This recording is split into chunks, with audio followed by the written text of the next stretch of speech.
Welcome back to my channel. This video is so long overdue and heavily requested.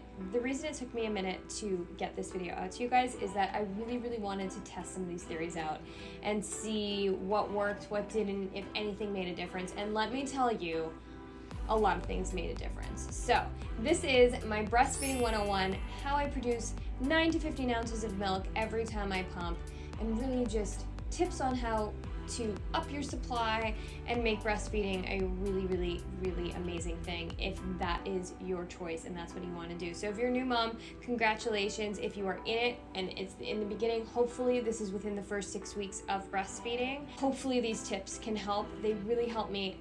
Let me also say that this is my first baby, so I don't know how much of this is genetic, if milk is something that you just either produce or you don't. I personally believe it's lifestyle and diet, because as I'm going to get into in the video, there were certain things in my diet that I took out and then later added in, and it really I did see a difference in the supply and the quality of the milk. So let's just jump right into this video.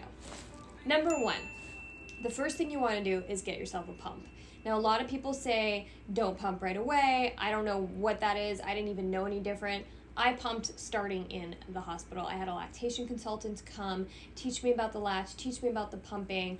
My milk came in day 4 fully. I had obviously the colostrum for the first 4 days. It started to come in on day 3. By day 4, I had was filling up those little Medela bottles. Medela.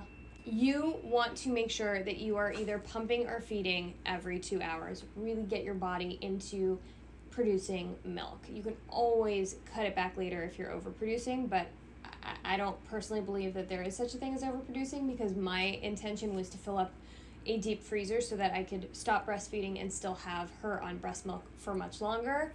Of course, I'm breastfeeding a lot longer than I anticipated because of everything that's going on, and I'm super grateful for that.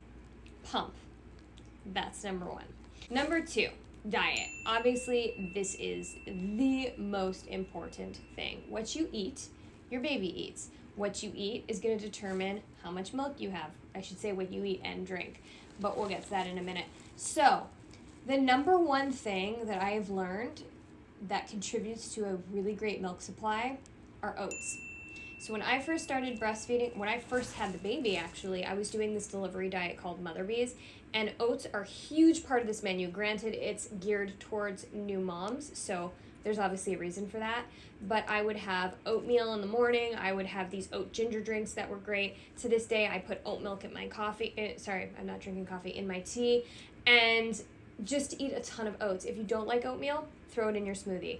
I tested this theory, and a couple of weeks ago, now keep in mind I'm 9 months in, so I can really start playing around and seeing what works and what doesn't. I took oats out completely for about a week or 2, and I did notice that my supply went down. As soon as I started eating oatmeal again, it went back up.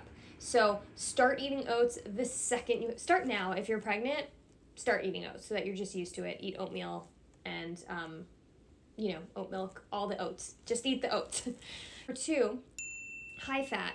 You want to be eating avocado, nuts, olive oils, good, healthy fat.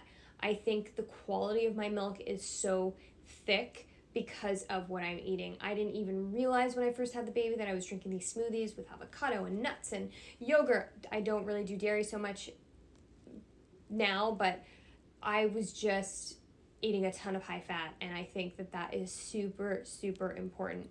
Omegas. Eat salmon if you can eat salmon a couple of days a week. Make sure you're taking any kind of omega supplements. And eggs, hard-boiled eggs, soft-boiled eggs, however you want to eat your damn eggs, just eat the eggs. The yolk is great for the baby's brain development. It's great for you. It's good protein and good omegas. The next thing is water. So let's say this is number 2A, but let's call it number 3. Water. Drink it. Number 1, what is breast milk? It's liquid. It's water. It's leaving your body. You need to make sure that you're drinking enough water, number one, so that you have a high supply. Number two, so that you don't get dehydrated because you are basically getting rid of it. You need to replenish it. So you don't want to just be at like an even level. You want to make sure that you're drinking a ton of water so that you're peeing a lot, you don't get dehydrated, and that you have a lot more milk. Recently, I cut back on my water, not intentionally, but I was drinking a lot less, and I found that my supply went down. So I think water is 100% a thing. Number 4, vitamins and supplements. Make sure you keep taking your prenatals. You want to keep taking them, because you want to make sure you're getting all those vitamins. And like I said, whatever you eat your baby eats, you want to make sure that you're feeling good and you're getting all the nutrients and that you're not losing everything to your baby. Because when they say that your baby sucks the life right out of you, your baby literally sucks the life right out of you. You're going to lose your hair. You are going to feel tired. Your bones are going to hurt. Everything hurts. So make sure that you are replenishing with, again, the water and your prenatals. I take the postnatal Nordic Natural Omegas. I took the DHA prenatal during pregnancy. I take the postnatals now. I'll link everything below. They've got a ton of omegas, and it's great for you, and you should be taking them because that, again, adds to your omegas. Next thing is, what is the next thing? The next thing is stress. Please try not to stress. The more you stress about your milk coming in, the less it's going to come in. Just relax, meditate, trust that it's going to happen. Do the right lifestyle tips, do the right diet, and make sure you're doing all of these steps, and it's gonna come. And if not, look, fed is best. Some people say breast is best. There's great formulas out there. If you can't produce enough and you need to supplement, that's fine. But as long as you know you're doing your part and you're doing all the things that you know contribute to good breast milk, there's also great teas out there. There's so many things that you could do that will help. Sorry, I'm like all over the place. The other thing I want to discuss is what I didn't do. So this is like a big one. Working out.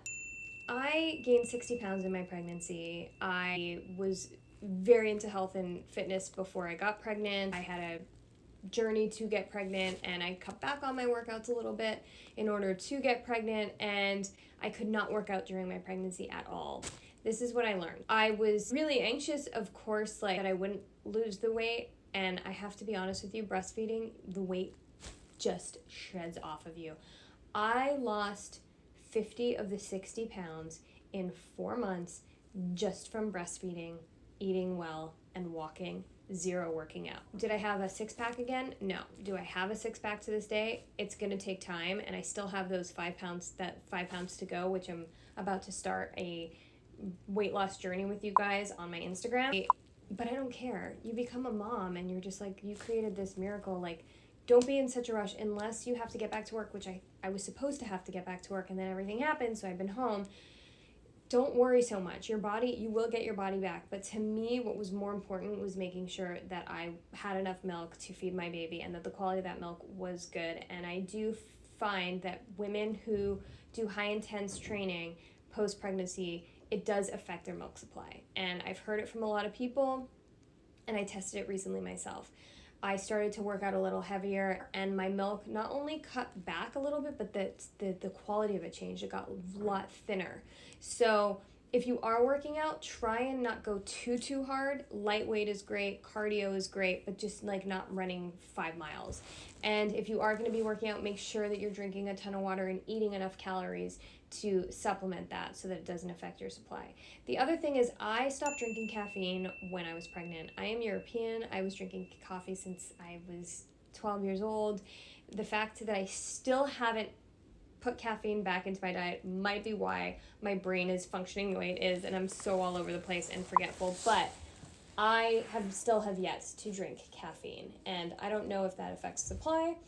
I was nervous that if I started drinking caffeine or taking any supplements or stimulants, I should say, meaning like any kind of like workout thing to put in your smoothie or whatever, that it would affect her sleep. And so I didn't do caffeine, I didn't do spicy foods. I really was careful about what I was consuming because I knew that it was going to her. And so I was very, very mindful of that. And I can't say whether caffeine helps supply or not, but I can say that I didn't do it and I have a really good supply. The last thing is I have a line of essential oils, Madison Charles oils. I swear by them for so many things, but stay away from peppermint oil. Peppermint oil has been proven to cut your supply. I know people who've used peppermint deodorant and not realized cuts their milk supply. So make sure you're staying away from peppermint oil. And just do your research before you eat something or try something. Just Google it and see if it's been proven to affect milk supply or not, and that should help you. So there you have it. I hope this was helpful. If you have any questions, please comment below. I pretty much feel like I have the answers to a lot of things, whether you're pregnant or a new mom, because I am a crazy research person and I get really, really excited when things work for me to be able to share them with you, which is why I do what I do. I hope that this video helped you guys in some way, and let me know what else you guys want to see.